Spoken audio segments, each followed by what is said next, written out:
the mysterious young millionaire who seemed to have everything. But no one knew where his money came from. He was charming, handsome, generous. But whispers floated through the streets, whispers of young women who vanished after spending the night with him.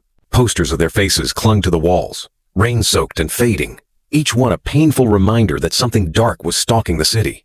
One woman decided she would not sit back and watch. Efe, a fearless television reporter, had been following the disappearances for months, and now all clues pointed to one man, Osagie. Tonight, she would get the truth. Under the bright lights of the city's most expensive nightclub, Efe walked in, dressed to kill.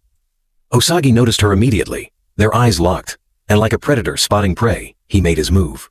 But Efe was ready. Hidden in her bag was a tiny camera, her silent witness. Osagie led her through a private elevator to his hotel suite, a palace in the sky, with gold on the walls and a bed fit for a king. He poured her wine. They talked. They laughed. But behind her calm smile, Efe's eyes were fixed on the clock, ticking toward midnight. Then, it began. The lights flickered. His voice deepened. His pupils shrank into slits. And before Efe's eyes, his skin began to change.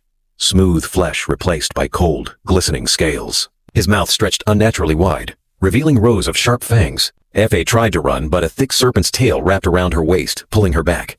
Her scream was swallowed by the silence of the room. And then, nothing. He left the hotel as though nothing happened. Her body vanished immediately. The crime was committed. The next day, the hotel cleaner, Ima, came in with her mop and bucket. As she worked, she spotted something under the bed. A glittering hair accessory. Curious, she took it home. Later, when she plugged it into her cousin's laptop, her heart nearly stopped.